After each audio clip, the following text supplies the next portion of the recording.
As you guys know, the very first DLC for Victoria 3 is finally here. It will be released on May. We already have the date, we already have the plan, everything is set in motion. And today we're going to go over some of the biggest features that they will be adding with the new DLC, the Sphere of Influence DLC, including the power blocks and the private investment, the nationalization, privatization, the ability to invest in other countries. And I know what some of you thinking, Ludi, this is not the first DLC. There were some DLCs before it. Brother, I'm sorry, but those don't count. Flavor packs and whatever little schnapple dupes here and there that barely did anything to the game are not DLCs, okay? As far as I'm concerned, this is the actual first DLC, and it is going to be a banger of a DLC that's going to change the game completely. So stick around. We have a lot of important stuff we're going to be discussing in this video. Even if you've already seen the dev diaries, you haven't seen my take on the dev diaries, and I think you guys might really enjoy that because I'm probably going to say some things that you are not really aware of maybe. We have Lino over here, who is a game design lead on the project, and he's going to guide us through the Sphere of Influence expansion power blocks. So as you guys know, power blocks are essentially a sort of a union. It can be both an economic and a military union. That's actually explained in this dev diary completely, so we're going to go through it. They present the general idea of what they want the power blocks to signify. I think the first sentence here says it all. Power blocks, we are providing new and different opportunities for you to take control of one of these powerful empires to assemble and customize your block, shape its effects on members to your liking, and guide its expansion and struggle with other power blocks for domination over the regions. A country can only be part of one power block at the same time, but they can leave whenever they want to, of course. There are ways for them to leave and join another power block should that be their desire, right? This can, of course, lead to a power block being completely dismantled if it doesn't have the members, I assume. So that's kind of similar to the Hoi 4 system of alliances. Like, you know, you have the Axis, the Comintern, and so on. They do require a minimum of 2 members, I believe, in order to start forming one, or they can be just 1 member if it's already formed from the start of the game, right? So power blocks, as we see them shown over here, can be formed by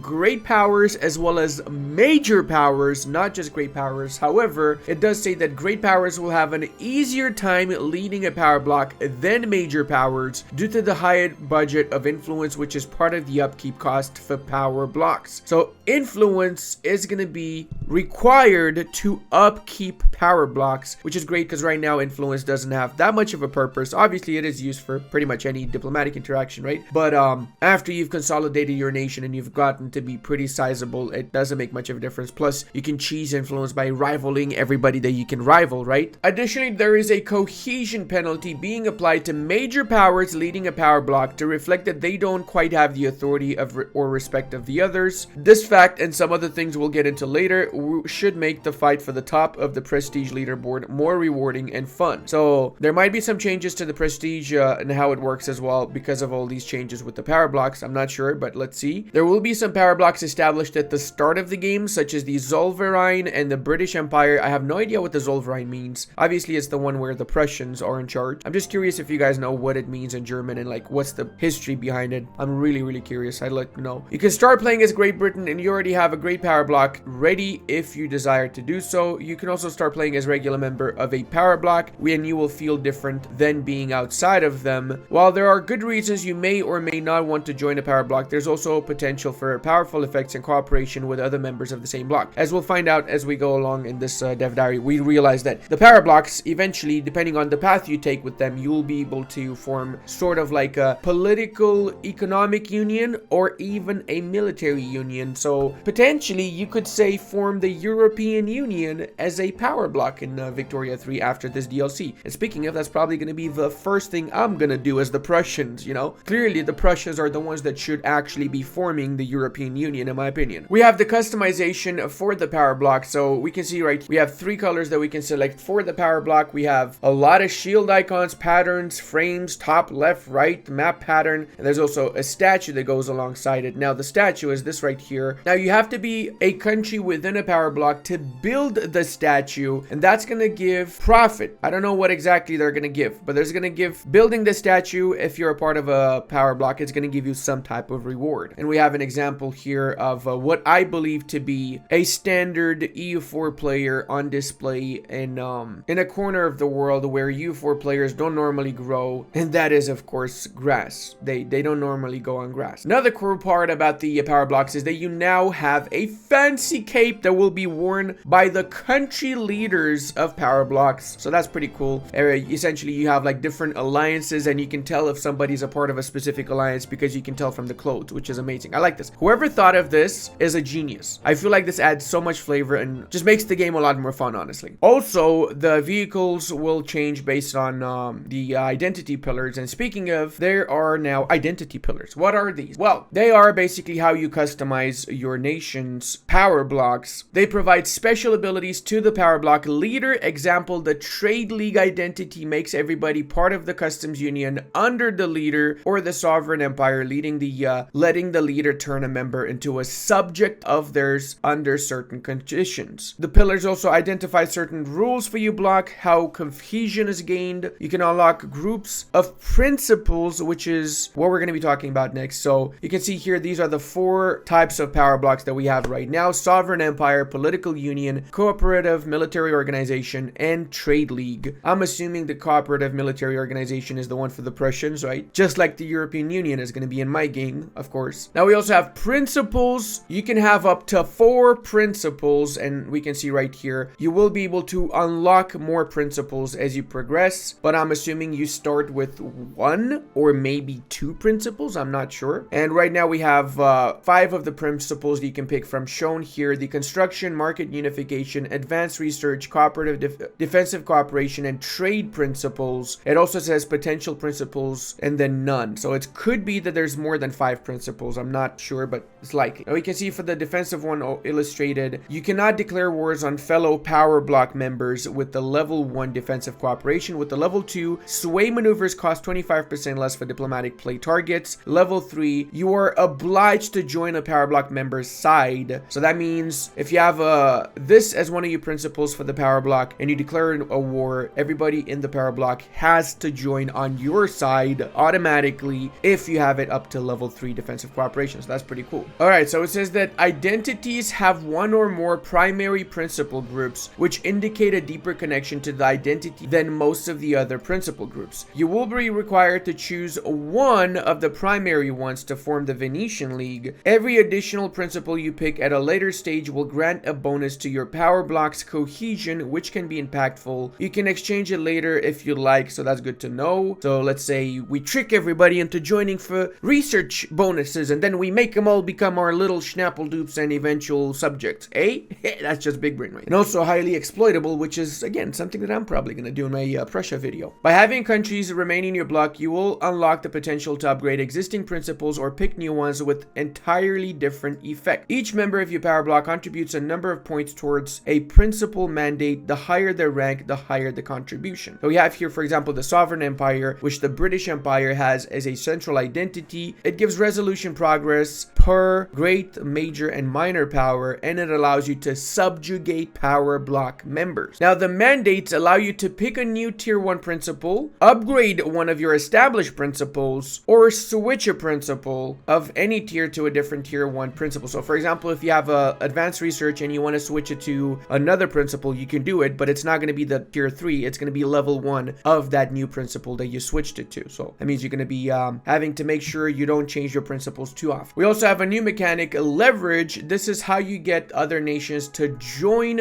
your block and stay there. There's a couple of factors that contribute to power block building up leverage in a country, such as at least one of the power block's members having an active interest in the country, okay? Positive relations and certain other pacts like alliances, trade agreements, siding with targets and diplomatic plays, lobbies or for or against your country, and economic dependence. So what does the economic dependence mean? Well, you guys know that now you can invest in other nations and you can build up factories and such like in other nations, right? That means that, for example, another nation might be dependent on you keeping your factories in their country or investing in their country. So leverage is essentially a feature that we had in Viki 2. I'm not sure if it was called leverage, but it's essentially what you needed in order to add nations to your sphere of influence. Now it's kind of the same. You use leverage to add nations to your power block. Power block is literally the same mechanic of sphere of influence from Viki 2, the exact same, which begs the question, why was that not in the game from the launch of the game? By default, leverage will trend towards 0. So if you want to keep the leverage you have on a country, say basically, Switzerland, you have to have an active interest in that area and make sure that you actively improve relations or whatever with them, right? Keep in mind that conducting diplomacy is harder for you now that you're a part of a power bloc. Countries in other power blocks will feel intimidated and less likely to agree with your proposal. There's actually two values for leverage. One that continuously builds up over time if you meet the requirements, which is called active leverage. That is the result of your own leverage minus the next highest power block's leverage. So for example, if you have built up 100 leverage in Switzerland and the pesky Austrian bloc has 80 leverage on them, your active leverage is only 20. So you reduce the leverage that the Austrians have on Switzerland, and that's what you actually have over them. This is now a work in progress. What it looks like, it might be changed whenever the DLC actually comes out. You need to get enough active leverage, and then you can invite Switzerland to your bloc. From the example that they provided earlier, the active leverage your bloc has on them determines their likelihood of joining your bloc if you ask them nicely. You can also ask them not so nicely to join, but you will be getting some infamy by doing so. Whenever the Swiss are in your bloc, you still need to keep the leverage up. Otherwise, it opens the door to another power block doing the same as you have done and convincing them to leave your block and join theirs. This is what the cohesion looks like right now. It's again a work in progress. Similar to legitimacy, the cohesion value will be one of 5 brackets, each having different effects on your power block. They are mostly around the gain of leverage on members of your block, but you can halt the progress of principal mandate generation. And what I'm assuming from this is that whenever you form Germany as the Prussians, you will need to make sure you have everybody in the German area in your power block, as you did in Wiki 2, have everyone as your junior in a sphere under you, right? Which might make unification of Germany significantly harder now, considering there's a lot of little nations to be keeping in check. Now, you do have a power struggle mechanic, which essentially determines who's the leader of the power block, and if another nation within the power block has a 20% higher prestige than you do, it's going to start a power struggle, and eventually that nation is going to become the leader of the power block. So keep that in mind. They need to keep the score higher than you for a full year in order to get the leadership. Now that we know about the power blocks, let's talk about the juicy things coming in the next DLC. Building ownership and foreign investment. This is a massive one, guys. Now we have different ownership types now. We have an example here. It's 1836 in Bavaria. You're a proud member of the Zollverein power block, which is the Prussian one. All buildings are owned by the state or the workers themselves. Capitalist aristocrats, clergymen no longer work in these buildings. Most of the shopkeepers no longer work in production buildings directly. In addition, the ownership production method has been removed. Instead, ownership works on a per level basis, allowing a mixed ownership structure in the same building. What does that mean? It means that you can have different types of pops owning different levels of the same building. So say you have 10 levels of a logging camp. You could have 7 of those owned by capitalist aristocrats, etc. And you can have 3 of those owned by the government. So we now have government ownership and pop ownership. And that is a massive, massive part of the DLC itself. And it's explained in this particular dev diary pretty well, actually. In worker-owned buildings, employees work for themselves, basically. So any dividends that may accumulate, they split amongst themselves. This is the default at the game start for many countries and is a state which you can more or less return to at the later stage in the game with the enactment of cooperative ownership, which will expropriate your privately owned buildings over time. One major exception is that we now have the manor houses, and this is what the manor houses look like. Essentially, manor houses are a new type of building, and this building owns other buildings. That's what it does. It's a weird building, and it employs aristocrats. It's to just signify, you know, modern golf clubs, I guess you could say, right? That's a joke, but it's pretty accurate, actually. Now, you probably noticed we also have a clergy alongside aristocrats here. Manor houses are able to own levels of other buildings. In our case, at game start, all the levels of subsistence farms in their own states. So manor houses are the landlords and the subsistence farmers are the peasants, and they pay their wage and dividends by collecting dividends from the buildings they own and distributing them amongst their employees. You can still give some jobs in the manor houses to the clergy, but then what about the shopkeepers and capitalists? Well, they have also their own unique building, the financial district building. So manor house buildings own other buildings, financial district also own other buildings, and the difference is manor houses are basically aristocrats with maybe clergymen too if you want them in there, and financial districts or capital capitalists and shopkeepers. Now, these buildings expand automatically depending on how many levels they own. So, for example, if a new level of a privately owned factory is created, a corresponding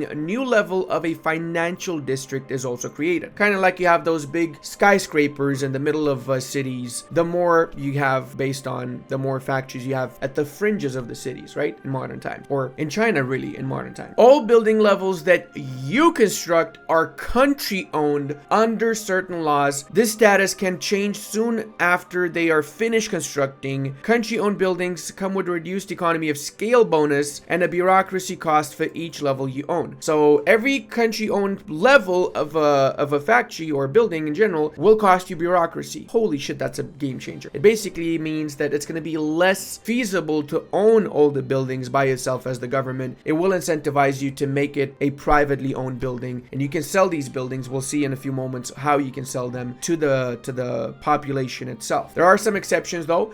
Barracks and government administrations will always be country owned. They cannot be owned by pops. Everything else can, however. So to sum it up, there's three types of ownership: worker owned, privately owned, meaning the financial district and the manor houses, or country owned. These are the three types. If all buildings in Bavaria are owned by workers or the country itself, how do the financial districts appear, you may wonder. So that is by privatizing. You have the option of creating financial districts from privatizing your buildings. You do that by selling stuff. So you can see here the furniture manufacturer, you can click toggle privatization, which allows investors to buy the furniture manufacturing levels from Bavaria at 450,000 per level. That's a lot of money. Now that makes me wonder, does that mean that buildings are going to be significantly more expensive to build in 1.7? That might be a massive change. Now, depending on the type of building you are privatizing, they will get bought by either aristocrats or capitalists using the investment pool's funds. So the investment pool is what they're going to use. The investment pool essentially plays a massive new role in 1.7, as we're going to find out in a few moments. Now, if there are no capitalists in the country, other pops will use the investment pool to buy a building and become capitalists in the process. So you can have average Joe Bidios, the peasant with a severe case of amnesia, buying up a furniture manufacturer and becoming Joe Bidet, the wealthy capitalist. Just an example. That means we're going to get a financial district when the capitalists have arrived after being promoted from peasants or whatever they were before. The cost of buying a level of a factory is determined by the construction cost and is modified by most of the economic system laws. These laws also affect the efficiency of these transitions, meaning how much money is lost as overhead and how much money is reinvested into the investment pool or the treasury. One particular interesting law is the laissez-faire, which upon enactment forces all your country-owned buildings to be put up for sale and will automatically do so for every new building you construct. So with laissez-faire, you will have no country-owned buildings aside from barracks and construction sectors. Barracks and admin centers. Wow. Similarly, that would essentially mean a proper capitalist society, right? Similarly, enacting other laws like cooperative ownership, command economy doesn't immediately change the ownership of the old buildings, but rather can start a process that can convert your economy over time. So yeah, look at that. It forces privatization when you have laissez-faire. It disables nationalization. Nationalization we'll talk right after now. And basically, nationalization is the process of taking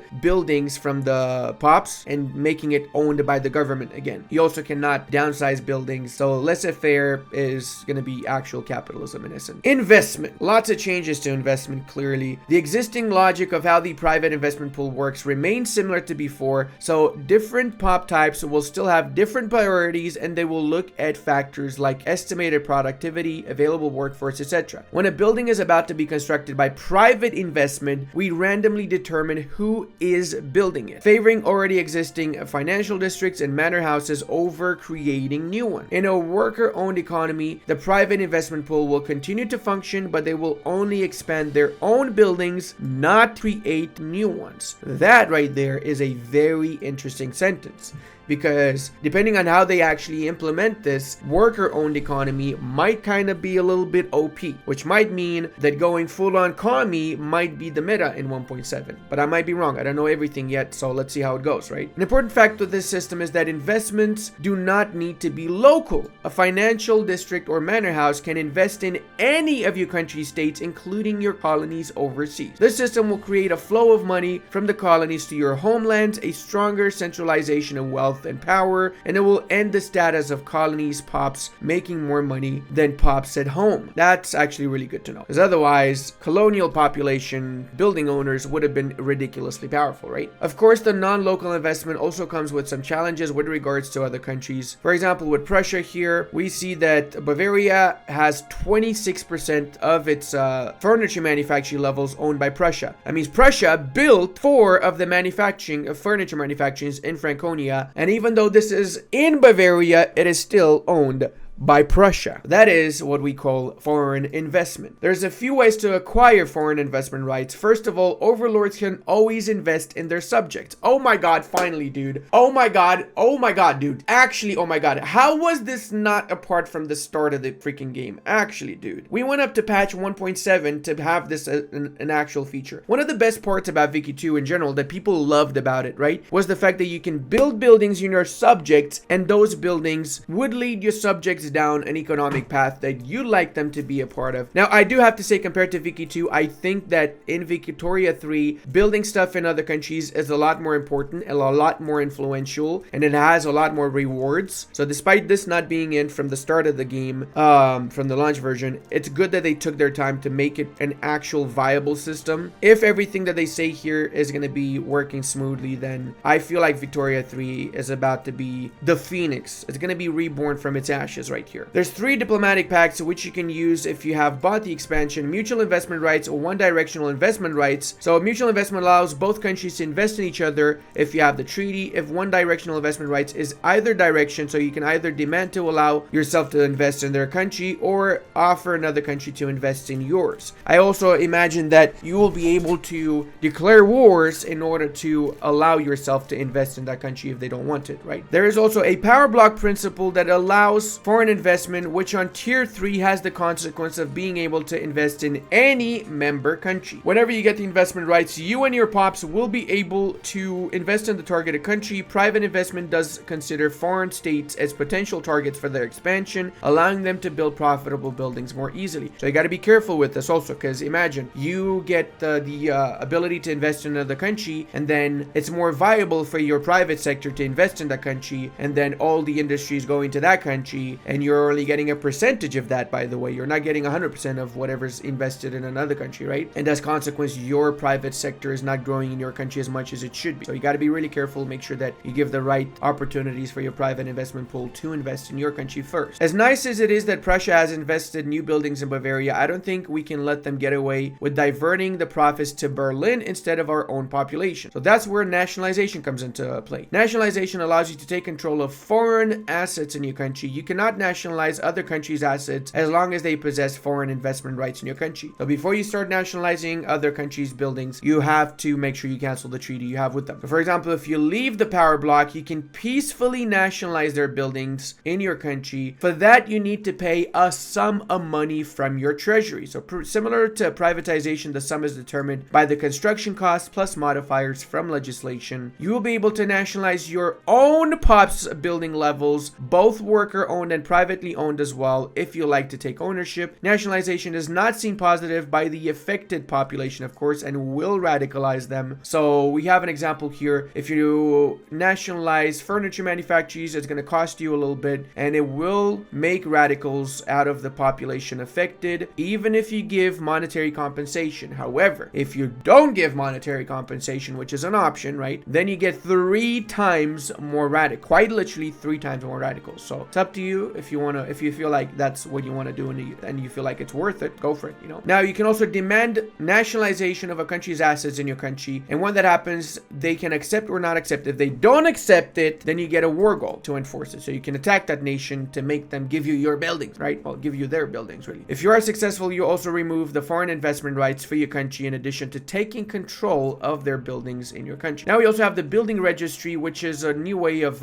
more easily visualizing everything that's going on in your country. So you can see here, for example, logging camps. We have the type of ownership shown right here. So you can see this is worker owned. So it's logging camp. The image is worker owned for the logging camp. For the manor house, if it's government owned, you see the flag. If it's owned by the manor house or the financial institution, you can see right here the difference, and you see the size as well as the production methods, the employment rate, the cash reserves, production efficiency, and so on, and the interactions that you have. So I like this. I feel like this is a great addition because without the building registry, it would be significantly harder to actually realize what the schnapp is going on in your country, right? This is a major new UI that's similar to the census data window, comes with a lot of functionality to filter the available data. Only show buildings outside your country, sure. See all buildings that are owned by POPs and which are not hiring but not fully employed, not a problem. Yeah, that's good, really good. You can see the new filter group by browser over here